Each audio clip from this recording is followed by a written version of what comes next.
si Hercules ini apa dia? Apa dia? Harusnya balik, kalau perlu dia balik sana ke timur sana. Apa yang sudah dia berikan kepada negara dan bangsa ini, ya? Negara dan bangsa Indonesia. Cek orang luar tuh nggak ada. Bang Hercules katanya. Iya. Dia itu berjasa. Jasanya apa? Jangan dilihat dari positif. Dia sudah kumpulkan orang-orang bermasalah yang harus diatasi oleh negara. Harusnya Bahwa- tugas negara. Iya, di Republik ini sudah dikumpulkan, bukan hanya didata aja oleh dia. Udah dikumpulkan ada sekian ratus ribu atau juta mungkin ya. Ini orang bermasalah. Pertama bermasalah dengan perut.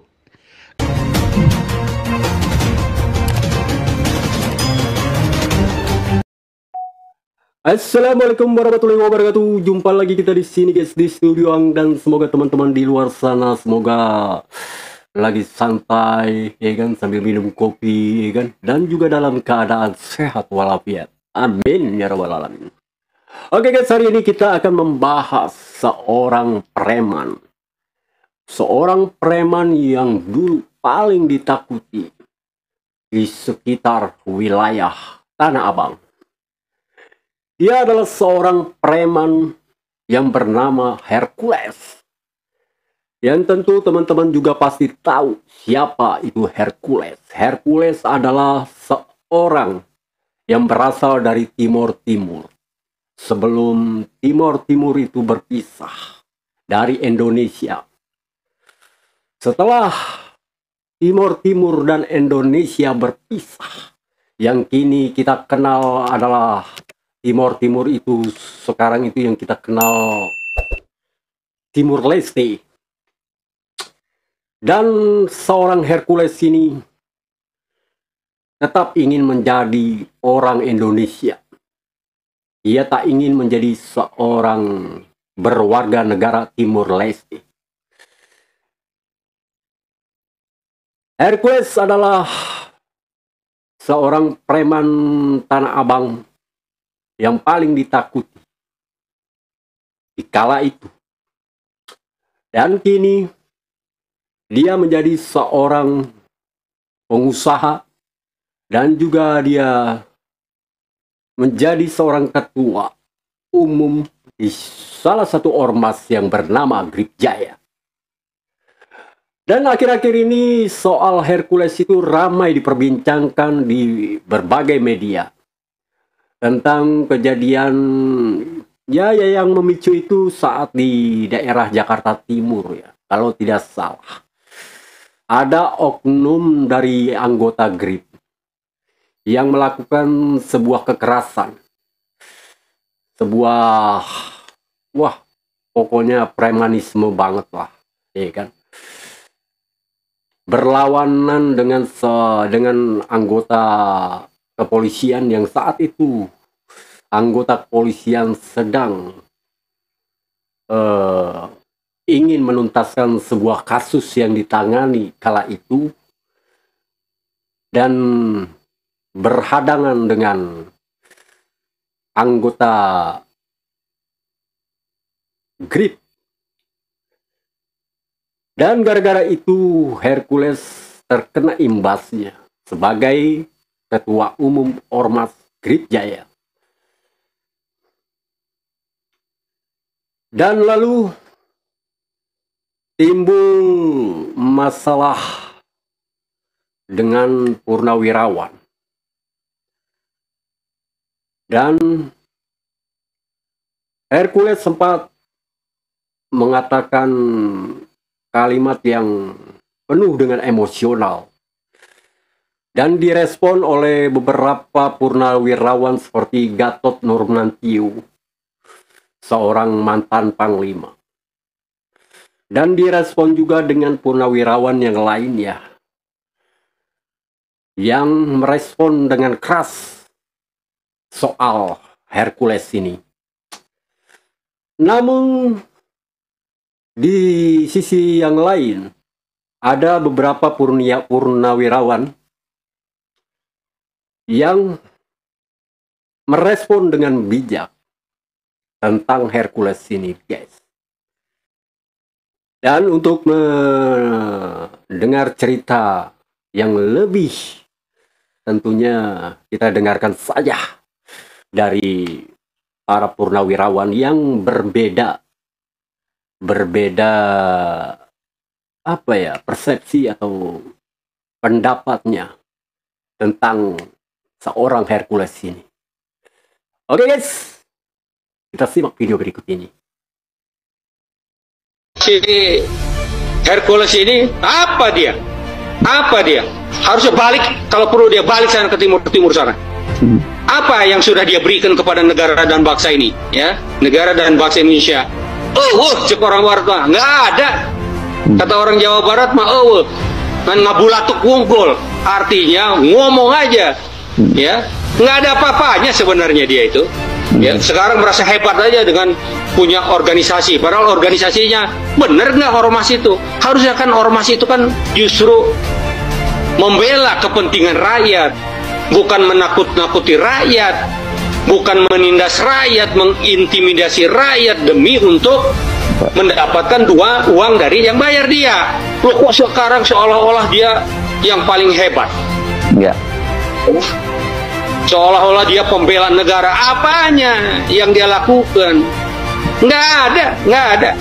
Ya, saya yakin kalau masyarakat itu, kalau misalnya si Hercules game over, wah seneng kok itu, merasa sok jagoan, merasa hebat. Mending kalau misalnya ditembak dia kebal peluru, ya toh, atau dibacok dia tidak mempan. Tidak mempan. Jadi matanya aja udah nggak ada, tangannya juga kena kok. Ya harusnya sadar diri gitu loh.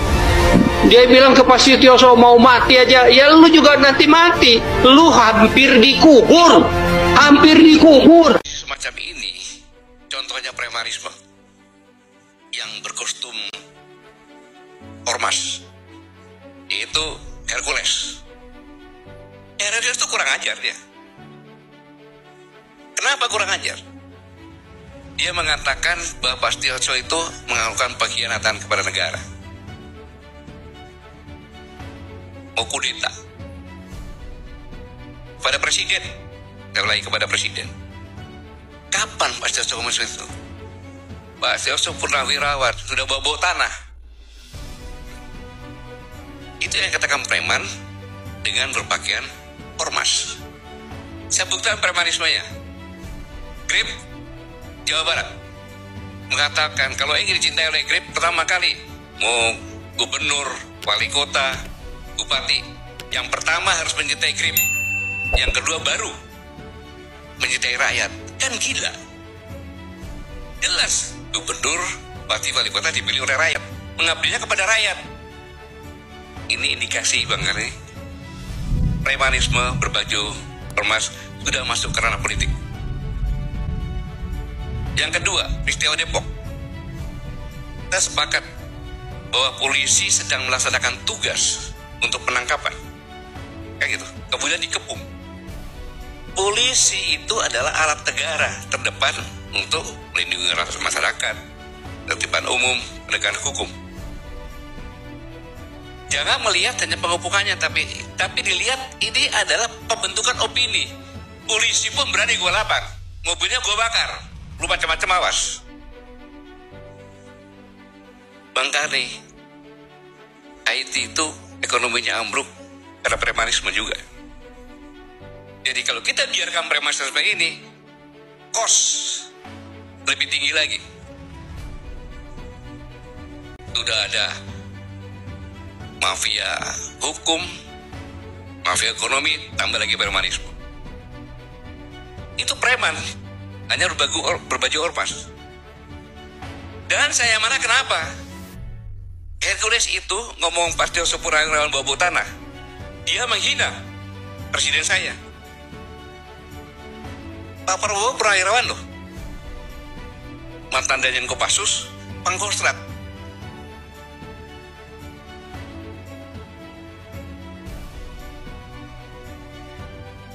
Dia begitu kan?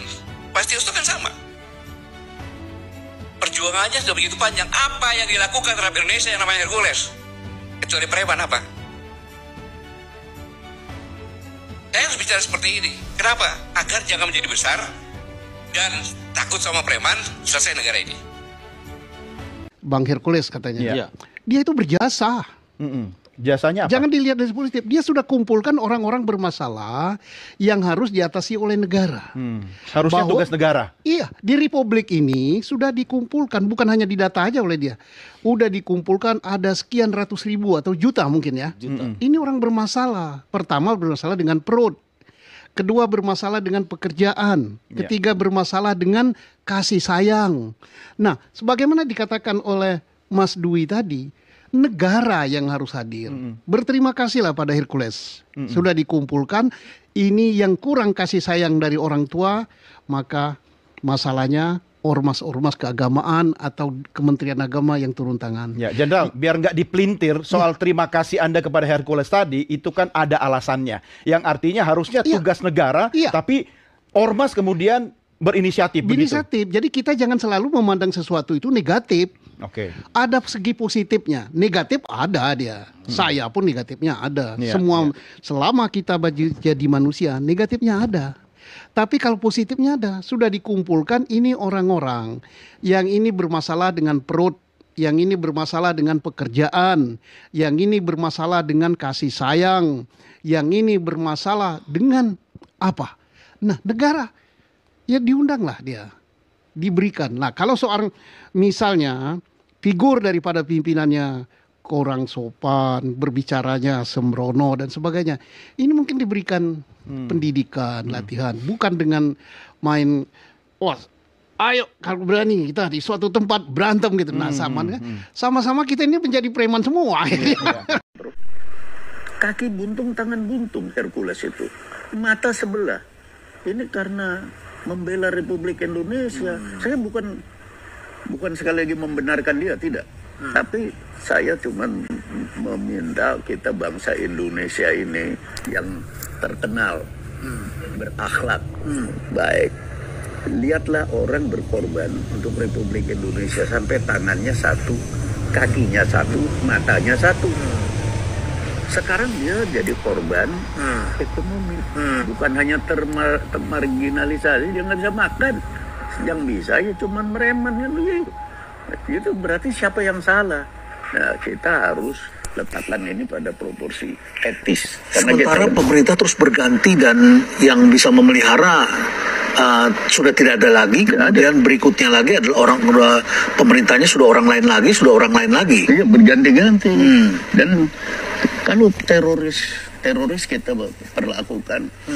Mudah-mudahan persiapan besok ini kita siapkan. Sebenarnya nggak pernah kita mau tunjukkan semacam ini di media ya, tapi besok ini kita tunjukkan di media karena kalau nggak tunjukkan mungkin orang-orang yang jolim, orang-orang fitnah itu biar tahu. Makanya kita tunjukkan bahwa kegiatan Pak Hercules itu sebulan sekali, 2 bulan, sebulan sekali, sebulan 2 kali seperti ini. Dan doa juga di sini, doa setiap malam Jumat tempat ini, doa tidak pernah putus. Tadinya di dalam rumah saya di lantai 3. Rumah saya lantai 3 itu kadang-kadang bisa masuk 300 orang. Kalau sampai keluar itu pakai itu bisa sampai 400 orang. Sehingga karena berhubungan ini di depan ini kosong, 2 kaplin ini saya bayarin, saya ratakan, saya pasang ini. Sementara buat untuk taruh mobil, ya taruh mobil sebagian udah dikeluarin ya, sebagian udah dikeluarin. Ada Alphard, ada Rubicon, ada BMW M4, BMW seri 5, dan Nusantara mobil kesayangan saya. Ya 2006 saya beli, kilometernya baru 8.000. Padahal 2006 saya beli, kilometernya baru 8.000, taruh situ. Dan mobil yang lainnya juga sebelah sini. Nah ini, memang tempat ini memang buat untuk setiap malam Jumat, seminggu sekali itu untuk bertemu dengan anak-anak yatim yang tersebar di berbagai panti asuhan. Saya kumpulkan di tempat ini untuk berdoa bersama-sama sini. Sudah puluhan tahun lah. Ya, tidak pernah ketinggalan dan tidak pernah namanya 1 minggu tidak dijalankan. Jadi tidak pernah putus. Ya, jadi teman-teman media, inilah kegiatan saya setiap minggu di sini acara anak yatim, dan sebulan sekali saya pasti mengadakan untuk duafa.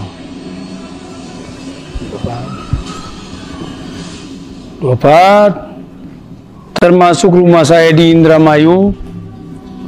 Ya, boleh ke sana, boleh teman-teman media boleh juga liput, dan di sana juga sama, tidak pernah putus juga untuk